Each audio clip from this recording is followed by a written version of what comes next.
Mirë se vini në një tjetër epizod podcastit për jetimet pa shprehuna, aty ku ndalemi në biseda të thella e sinqerta, tu mundu me hedh dritë mbi ato përjetime e ndjenja që shpesh humbesin pa thona. Sot kemi me folë për sfidat, për gëzimet, për momentet që na lidhin me Zotin, me njerëzit, me vetveten, me një musafir të jashtëzakonshëm, i cili njihet edhe gëzon një përvojë të pasur jetësore dhe njihet për qasjen e tij të matun e të qetë ndaj jetës, Adem Gashi. Adem, mirë se erdhen për jetimet pa shprehuna, edhe shpresoj që po nihesh rahat sot bashkë me neve. Mirë si u gjeta, faleminderit për ftesën, është kënaqësi të jem prezente. Okej. Faktikisht kisha pas qef më folë për kuptimin tënd drejt teknologjisë, edhe tu e ditë që bota është shumë e fokusuar sot drejt teknologjisë. Sa mendon ti që kjo fushë, kjo hapësirë, ky profesion lejon me pas ndjeshmëri edhe emocione?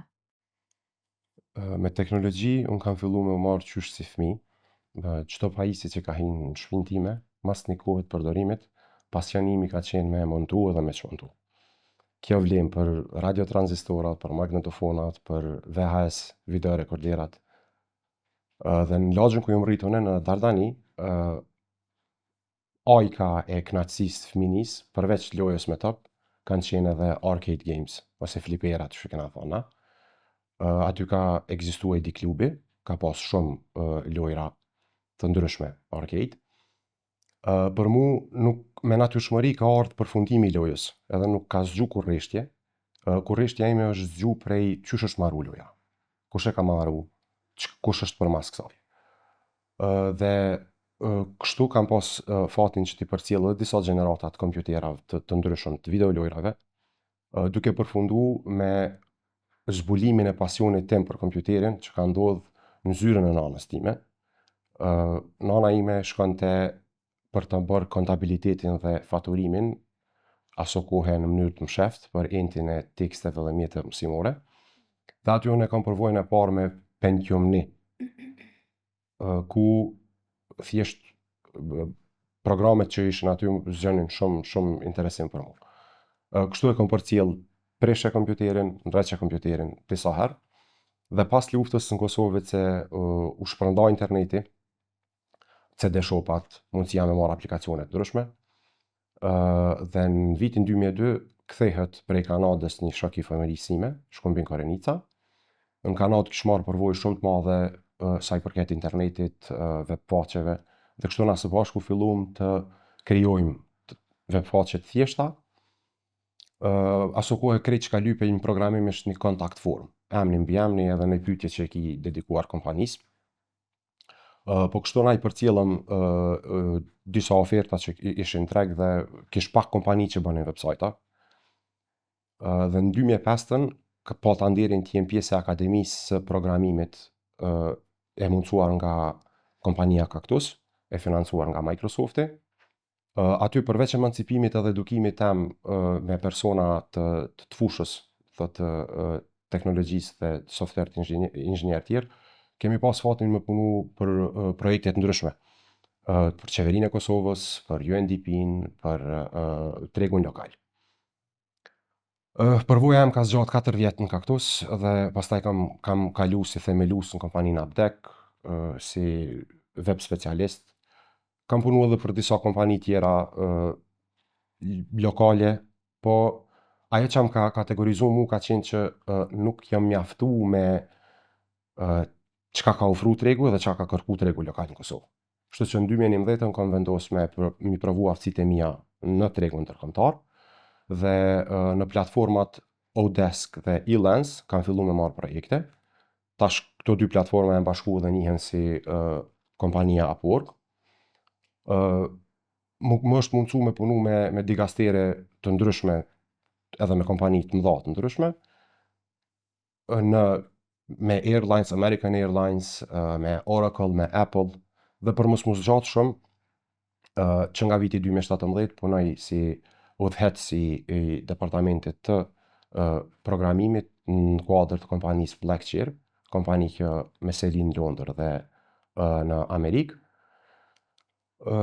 Sa i përket emocionit, definitivisht në teknologji edhe kudo që të ka faktor human, emocioni ka me qenë prezent. Po në veç ati në teknologji nuk mundesh me ofru shërbime dhe produkte të mira nëse ti nuk e kupton emocionalisht përdorusin dhe çka je tu i lecu me këtë produkt. Emocion gjithsesi që ujitet edhe me zgjidhjen e problemeve, me ofrimin e shërbimeve të lira, dhe mund të them lirisht që teknologjia dhe emocioni bashkë veprojnë për me pru produkt final të mirë.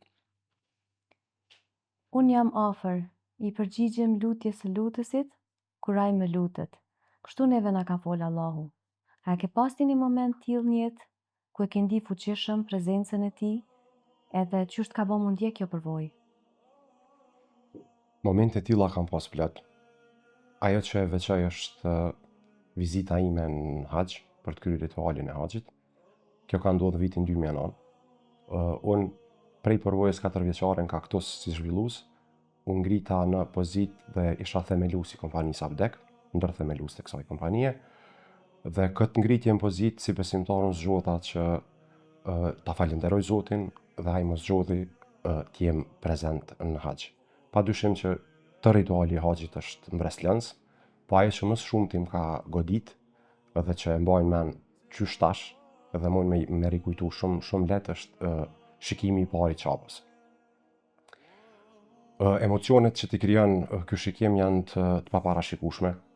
Definitivisht është vendi bekum, e kujton origjinën e krijimit tënd dhe shumë ndjenja tjera. Në përditshmëri, emocione edhe momente që janë emocionale në ndodhin shumë shpesher, sidomos në gjatë projekteve kur zhvillimi duket një projekt është duke dështu ose duket që s'ka më u realizu dhe e shet që ka sukses, papritmas e kupton që nuk është veç puna jote, as puna e ekipit, po definitivisht është bekimi i Zotit. Dhe në këto bekime njeri patjetër që do të me zgjedh me qenë falenderus dhe me thjesht me marrë çdo mundësi që Zoti të jap si ngritje dhe si afrim ndaj tij. Adem feja na mëson me fal, edhe na e besojmë një Zot që don faljen. A ke pasti ndaj moment tillë që falja ka qenë çlirim për ty? Feja padyshim që na mëson me fal, po e shtoj edhe pjesën na mëson edhe me kërku falje. Dhe të shumta janë transmetimet që e përçojnë këtë mesazh. Prej tyre, kushdo që i ka bë, ka thënë pejgamberi sallallahu alajhi wasallam, kushdo që i ka bë padrejti vllaut i në moralin e tij apo në ndonjë çështje tjetër, le t'i kërkoj falje. Tash se ç'është s'dua vonë. Nuk i lejohet besimtarit të ndërpres marrëdhëniet me vllaun e tij më shumë se 3 ditë. Dhe kur takohen më i miri për tyre është ai që i fillon me selam e përshëndetje. Çdo herë në falja në vetvete është çlirim. Në dinamikën e punës që e kam unë, shpesh ndodhin keq kuptime dhe çdo herë që thot populli me dalin pucat e tjetrit edhe me arsyetu don sakrificë dhe trimni. Këtë ne e bëjmë shumë shpesh, shkaku që e kemi pa që puna në ekip pa këtë element nuk është e denjë. Dhe falja e tjetrit në përgjithësi te kalimi i gabimeve të mundshme, veç sa e lidh ekipin më shumë dhe veç sa e bën bashkëpunimin më të denjë dhe më të mirë. Ata që janë mirënjohës e gjejnë lumturinë edhe në gjëra të vogla. Ti ku e gjejnë lumturinë për ditëshmërinë tënde edhe atë kanë ndiku bot kuptimet e tua fetare që ti me qenë më i lumtur në jetën tënde? Të lumtur në jetën e përditshme mbajnë shumë gjëra. Prej më të mëdha është ndjenja e të jetuarit me këtë ndjenjë që është kur nuk kam mujt as me i falenderu e as me qenë mirënjohës sa duhet e me i numëru të mirat që më ka jep Zoti. Kam pas fatin të rritem si paku i ndorë në një familje muslimane, mas 4 motrave dhe me prind. Shëndetit që kam tash, mundësia me kry punën cëllën e bëj me shumë pasjen, fëmijët e mi, gruaja jame, rutina dhe disiplina edhe shumë çka tjetër. Në citatet e pejgamberit alayhis salam përmendet që pasuni nuk është ajo që është veç materiale, po pasuni e vërtet është kur jeti i kënaqur me vetveten. Dhe nikosisht unë çdo ditë e kam kënaqësinë që zgjohem, kam mjaftueshëm për të hangër dhe jam i lirë. Dhe kjo e bën qysh ka thonë pejgamberi alayhis salam që kush i ka këto 3 gjana është sikur se me pas tër pasuninë e botës. Dhe Allahu na thot në Kur'an me përmendjen e tij qetësohen zemrat. Kështu që çfarëdo avarie ose çfarëdo ndjesie në përmendjen e Allahut çdo herë e gjejmë qetësimin e zemrës. Dhe jam shumë i lumtur për këto. Që më ka zgjedhë Zoti të jem praktikues i fjalës tij dhe i sunetit pejgamberit alayhis salam. Adem, qysh ka ndiku ty udhëzimet islame, mësimet islame në mënyrën se qysh i mirë mban edhe i ndërton raportet e tua? Islami e përforcon idenë që besimi nuk është veç akt i zemrës edhe i rituale të jashtme, po gjithsesi është edhe qysh është sjellja me tjetrit. Një besimtar i vërtet është ai i cili e vënon interesin e të tjerëve në nivel të njëjtë apo më të lartë se interesin e tij. Dhe këto e gjejmë te hadithi pejgamberit alayhis salam që thotë nuk e ka përkryer besimin askush prej juve përderisa të mos e dëshiroj atë që e dëshiron për veti për vllahën e tij. Nga kjo kuptojmë që thjesht